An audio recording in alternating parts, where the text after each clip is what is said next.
Welcome back to the podcast. Today we're diving into something you probably see all the time in sports, but don't always consciously notice. Think about this for a second. What if I told you that entire strategies, plays, and even psychological battles happen without a single word being spoken? No huddle, no shouting, no explanation. In sports, communication isn't just verbal. In fact, some of the most important messages are sent through body language, hand signals, eye contact, positioning, and even hesitation. And the crazy part, these silent messages can divide the outcome of a game. In today's episode, we're going to be breaking down how athletes communicate nonverbally in three major sports: baseball, tennis, and football, and how each of these uses silence in a completely different way. We'll also be exploring why this kind of communication works, how athletes learn it, and what it reveals about human interaction beyond sports. So the first sport we'll be talking about today would be baseball. Baseball is probably the most structured nonverbal communication sport there is. Football probably being behind that. When you watch baseball, it's a slow paced game compared to other sports, of course. But if you really pay close attention, there's a lot of messages that's going on between the coaches and the players. So if you've seen the third base coach in the stands and he's doing a bunch of signals, touching his hat, his arms, his waist, his belt, those aren't just random. Those are signals for the batter and for the base runners as well. The coach could signal to the base runners to let them know when to steal, to let them know when to take off early, or to do a delay steal. The signals for the batters could be to bunt or to do a hit and run. To most people, it looks random, almost like nervous habits, but it's not random at all. Each movement represents a part of a system that players memorize before the game. These signals can tell a runner to steal a base, bunt, or initiate a hit and run. But here's where it gets interesting. Not every single not every single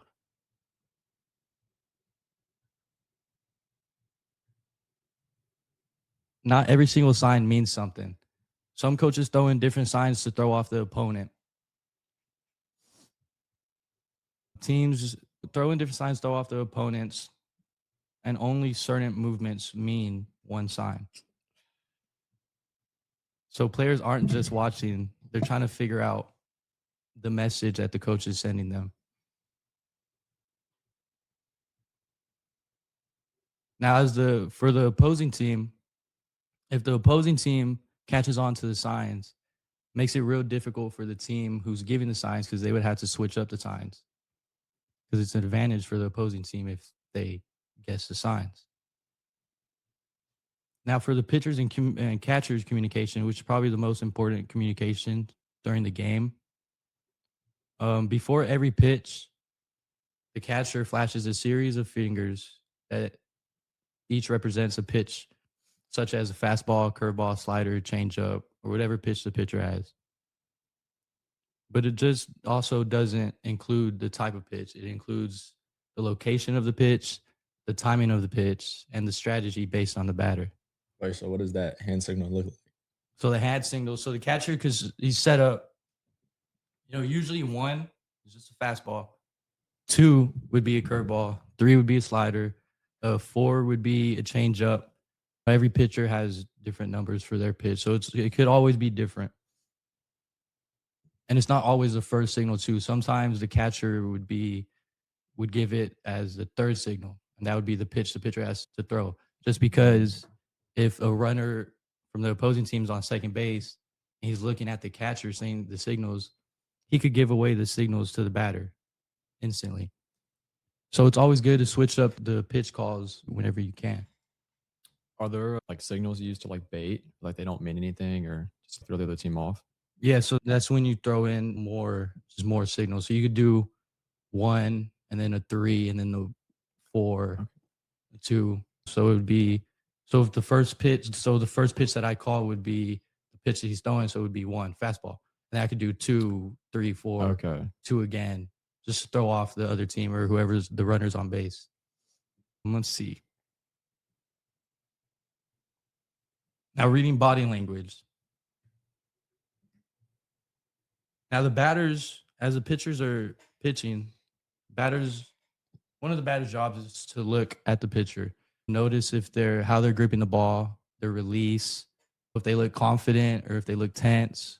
Are they rushing their pitching or are they taking their time? But everything's something so subtle, like a pitcher tipping their pitches by slightly adjusting their glove can be the difference between a strikeout and a home run. So in baseball, nonverbal communication is about strategy, deception, precision, observation. Really, it's just a silent chess game and a whole game.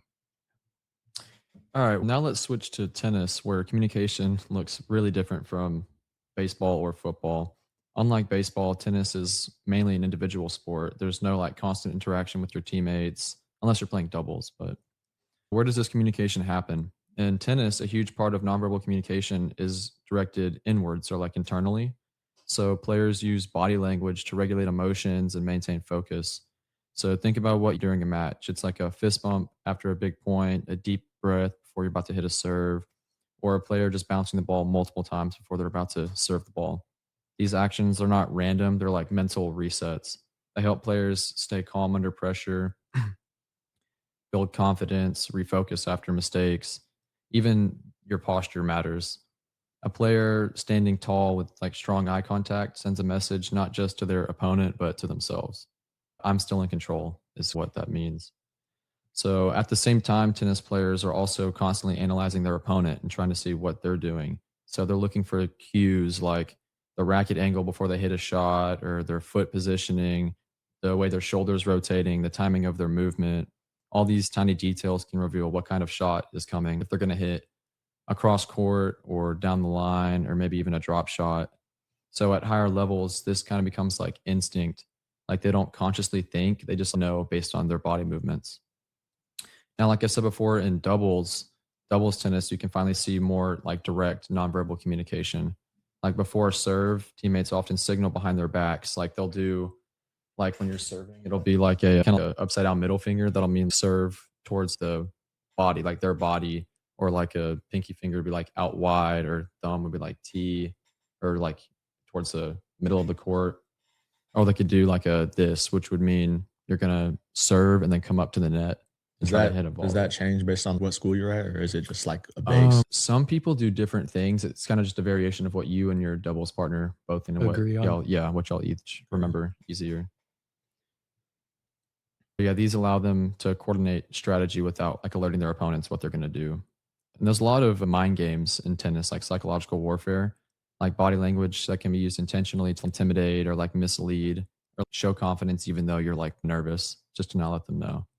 A player might act calm after a mistake just to avoid showing like weakness, or they might celebrate strongly to shift momentum or try to get into their opponent's head. So in tennis, nonverbal communication is about emotional control, perception, anticipation, psychological influence. And another layer of nonverbal communication in tennis is how players control rhythm and tempo. It's not just about hitting the ball, it's about controlling the pace of the match. For example, like taking extra time before hitting a serve, walking slowly to the baseline, adjusting the strings, or using your towel to wipe your face off of your hands like the back of the fence before you play a point. All of these actions send like subtle signals to themselves. They're saying slow it down, like reset and remain in control. But to the opponent, it can feel like a disruption. So it will break momentum and kind of force them to wait, which can get them to be impatient and maybe make a mistake. But on the other side, there's some players that like to just speed everything up. They'll like rush, serve quick, try to like just keep the ball going to kind of create pressure on the opponent to try to keep them out of sync. So what strat's better from your experience? Honestly, it's good to do both to see how they react. To if you kind of take more time in between points to get yourself more reset, or just put your foot on the gas and like just get them going. It's kind of just depending on what the other person reacts to worse is what you want to do. So even without speaking, players are on like constantly communicating just through like timing. And there's also something called like emotional transfer in tennis. It's one player's body language can like directly affect somebody else's. So if a player is like showing frustration, like they're like slumped shoulders or just like getting mad, like yelling during the point after they mess up, it can boost like the other player's confidence. Like I know when I see somebody getting mad, I get like so much motivation. I'm like, okay, I want to keep going. Just want to keep hitting it good just to make them more mad. So they just give up basically. Get in their head. Yeah, just get in their head. Like silently tells yourself it's, oh, they're struggling, like I've got it. But if a player stays composed, even after losing points, it creates uncertainty. The opponent might think, like, why aren't they getting mad? Like, why are they just like being silent and just keep going? So this is why a lot of the professional players, they like train themselves to maintain like that good like mental strength, even though there's a lot of times where I feel like the pros get so mad and they'll like break rackets. So I don't know, but like it's important to maintain like positive body language no matter what. Like at the higher levels, players pick up on micro expressions. It's like invisible reactions. It's like at a quick glance, like a hesitation or like a slight shift in balance can reveal what someone is going to do. If a player is like leaning a certain direction, like before the serve, it might try to tell you where they're going to try to read where the serve is going to try to get a good return.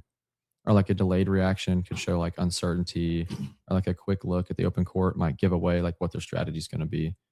So these cues happen in fractions of a second, but they can determine how the player responds. This turns tennis into a mental chess match, kind of like baseball, where players are constantly reading and reacting without words. So when you watch tennis, you're not just watching physical skill, you're watching a constant stream of silent communication between player and self, player and opponent, and even player and momentum. Every moment, pause, and reaction is sending a message, and often the player who controls the best messages best control the match. Okay. So now moving on to football, the best sport to ever exist. Yeah. Nah. But so nonverbal communication is huge. A lot of people don't know this, but I play quarterback and I'm actually deaf in one of my ears. So I can't hear and I have to wear a hearing aid, but I don't wear it. And you can't wear it on the football field. So a way that I've gotten through it and being able to play the sport that I love is through nonverbal communication. Every single play I get to play from coach through hand signals. When you're younger, that starts off as you get in the play from him telling you, but as you mature and grow older, then you get it from hand signals, the coverage, where you line up, every single thing. And then eventually you move to signs, whether that's it can be like a house can mean something or whatever the case might be, because eventually you just become to have so many plays where you run out of hand signals or you switch them up because you don't want the opposing team to figure them out. So they hold up cardboard or whatever it looks like, emojis, whatever the case might be. And that tells you where to line up, what play you're running, what to do, all of that. Another thing is our coach says a lot motion. No, yeah, motion creates emotion. So say we're losing and we're on the sideline and everyone has their head down, right? You're going to know that we're losing and we're going to continue to keep losing because the energy is so low. But if we're losing a game and everyone on the sideline is acting like we're winning and we're still heads up, chest out, all that, then that will create the energy and the emotion, and the emotion to get back on our feet and start winning and start moving the ball, doing something right. Another way we communicate non-verbally is running on and off the field. When the defense comes off and the offense comes on, you'll see high fives, smacking each other's helmet. That's a way of saying, you got this. Come on, I got your back. You got my back. We're in this together. Let's succeed. For defenses too, they do the same thing, because what I was talking about was for offense mainly, but defense, they use the same thing, the same hand signals to tell them where to line up and stuff. And depending on where they line up, I can audible my receivers with the hand signal, whether that might be a tap on the head. Y'all know what this means, right? Yeah. That means that, or this right here will mean a slant or something like that. Just doing that, telling my receivers what to run based on where they're lined up or where the green grass is. So the play gets communicated that way too. That's another nonverbal thing. There's also just like the way you can go to a game and see who's winning and who's losing just based off the sidelines and based off the body posture. Coach always says everyone on the team matters. Even if you're on the sideline, you don't have to be on the field, because the sideline, they can be cheering the team on, hyping the team up, helping get those signals across to just help everyone understand better. Another thing we do, but it's dying down, was the butt tap, the famous butt tap that everyone would do. Yeah. But that's going out the window. I feel like that's more years ago thing than it is now. That still goes on in baseball. It does? Yeah. Yeah, I don't, because personally, I don't like it. Like, why you, don't touch my This is butt. Give me a weird. high, Yeah. give me a high five or something. That's the thing that a lot of the coaches do, especially these older coaches who've been in the game a long time, because that's just what they have always done. So you see that on the sideline a lot, but also it can mean good or bad things, because if you watch football and someone comes off the field from a play and coach might get in their ear, get in their helmet and start talking to them and smack them, whatever the case might be, you can tell if it's a good one or a bad one just from how like they do it or how whatever the case is, because just like a smack on the helmet, I can go and smack someone's helmet and trying to get them ready and get them locked in or whatever. And that's a good thing. But also if someone messes up, I might smack their helmet. Come on, you're better than that. You got this, pick it up. So there's a lot of the same thing can mean two different things. I don't know if it's like that in y'all sports too, like depending, because in tennis, what is if say you're in doubles and your teammate messes up, and what do you do? Because like football, I'm smacking his helmet.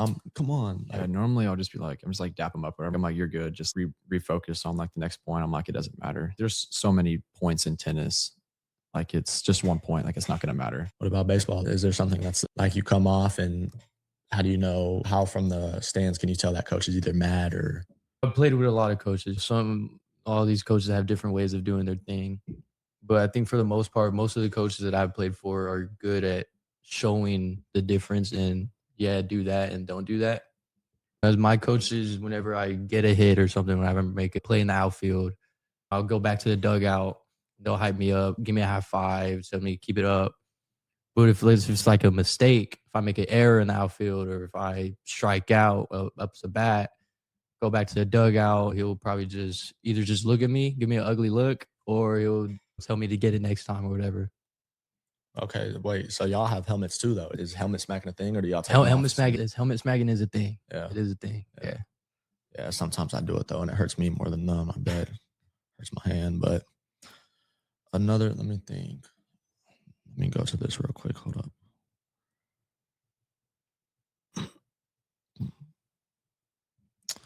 Yeah. Also, we can communicate with head nods a little bit in our offense, that we run like a fast-paced tempo offense to try to make the defense tired and wear them out. So we always have to be looking at coach as soon as the play gets over, because he's over there throwing up the sign right away. And if there is no one on the field in that certain area, our coach, he says, go away from color, run the green grass. So I might give a tap on my hip to know, hey, I'm throwing it to you now. Turn around now, forget your route, just catch the ball and run upfield, get as many yards as you can get. Also, reading the defense body language means a lot. If the linebacker, if he's creeped up and he looks like he's coming, it could be a bluff, it could not. But that's where the film comes in and studying that. So that's communicating to me that he's coming at me, trying to take my head off. So I need to throw to where he replace him, or make a move, make something happen, make an audible with the hand signal, something like that. Say the corner, which is the defensive back, there's a play where you read him like he's the only one you're reading. And if he's facing you, if he's facing inside, you have a hint on where you're going, because that means he's guarding the flats and you're going to throw right behind his ear for a big gain. But if he's head up with that wide receiver and just looking right at him, that shows me that he's either in the drop coverage or he's in a man coverage, which then I know where I'm going with the ball after that too. So it gives off, they give off plenty of signs to help me succeed when I'm on the field. And reading them is one of the biggest part of a quarterback's game, is reading them and watching film and their body language. That's why these pros, they're pretty good at hiding what they're going to do and faking it out, because also you can look like you're going to come, but then you drop into coverage, and then what? So then you just have to do what was called instead of audibling or whatever the case might be. Yeah, I would say those are the main things. Let me see. I would say other things, linemen or linebackers to the D linemen. If they see the offense and they're lined up a certain way, the head linebacker might tap the butt on the side of the defensive line players to tell them to move over this way or go to this gap, or a bunch of things. You see it all the time. If you watch and you truly focus, you'll see they point at certain people. I got him, to let it know if it's man, who has who. Communication is the biggest thing, I feel like, in all sports. And what was it? 80 something is 80 something is nonverbal communication. Oh yeah, Yep. like percent of And that just proves you're watching the game, but you think you hear everything, you think you hear this and that, but it's all. I feel like it's all nonverbal in there's every so single much. sport. It's like the biggest thing to me, at least I believe. I think every sport has a little bit of nonverbal communication. Yeah, I don't know a sport that doesn't, honestly. At least Right. not a little bit. So I guess we could get into the comparison part of this. So now that we looked at all the three sports, we could see what all of them have in common. So first of all of them rely heavily on trust. Trust is a big thing because you can't give your teammate or coach a signal and you don't have trust. You don't trust that they're giving you the right signal. So you got to have trust. Players must believe that their teammates understand the signals, of course, will react correctly, and are paying attention. So like in baseball, paying attention to signals is a big part because you could be, as a runner, you could be on first base. Your coach gives you the steal signal to get you in scoring position. Say you miss a sign, you don't steal. Coach is on your butt after that. You're not going to hear the end of it. Paying attention is real important. And second, all of these pretty much involve risk. There's always a possibility that the opponent could be trying to decode your signals or try to steal them.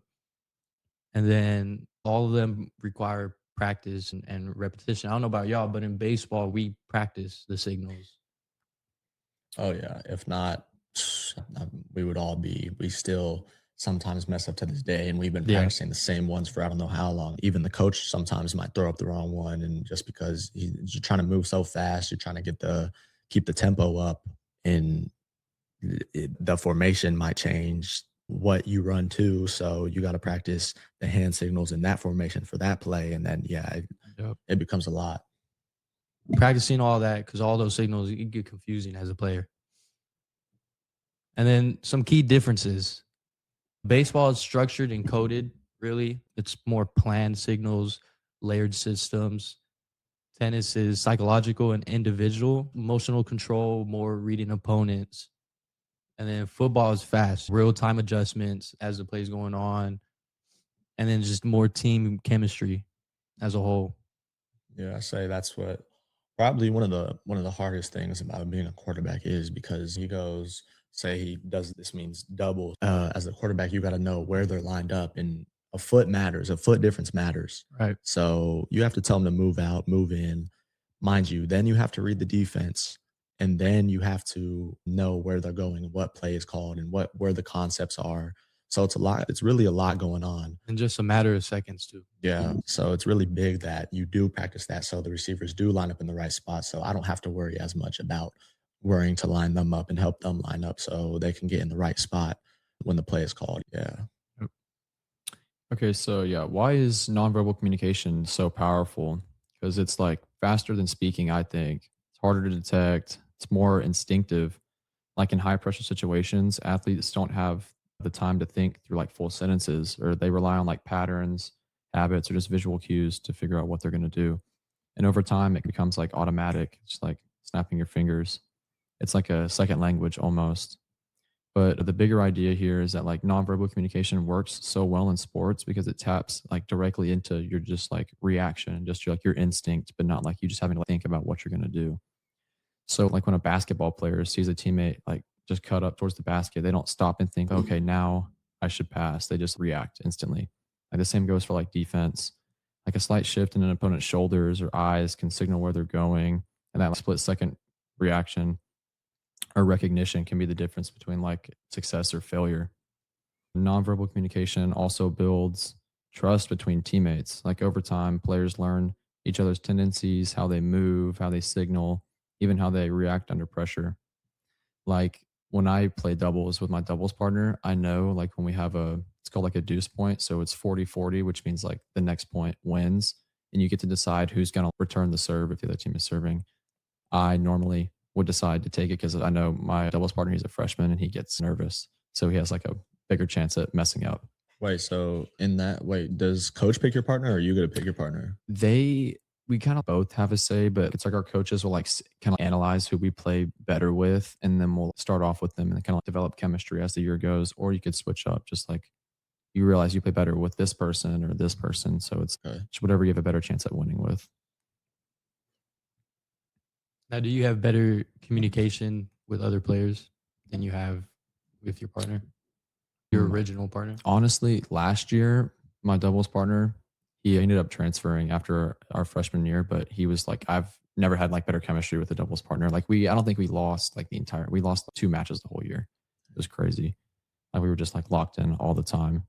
But my doubles partner now is still good, but it was just like, it's not the same, honestly. What else? Also reduces noise, like in a loud stadium and like fast paced moments, verbal communication can get lost. Like I know in Oh, yeah, football, yeah. that happens all the time. Yeah. All If the it's so time. loud, you can't like hear what plays being Yeah. called or what you're going to do. That's what in like the Penn State all white Yeah. game. Yes. That's what I was They thinking have to of. go. They can't clap. They can't say go anything to the center. They have to move their leg, and the center has to be looking back at them to know when to snap the ball because it's so loud. And without nonverbal communication, that it wouldn't be possible to get a play done and move forward at all because it's that loud. Yeah. So like in sports, it's not just like nonverbal communication isn't just like helpful. It's almost like it's essential because it allows athletes to think less, react faster, and perform at a higher level when it matters most. So what does all of this tell us? It shows us that communication isn't just about words. It's about awareness, timing, and connection, whether it's like a subtle hand gesture, a glance, or a shift in posture. Nonverbal communication plays a huge role, but not just in sports, but like in how we interact every day. So like next time you watch a game, just try this. Don't just watch the ball, watch the players, watch the small movements that they do. So like you might start noticing like entire conversations that are happening like right in front of you when you're watching like a football game or baseball without a single word being spoken. And here's something that everyone can think about. It's like, how often do you rely on nonverbal communication without you even realizing it? A lot. Yeah. Thank you all for listening. I guess we'll catch you all in the next episode. Thank y'all.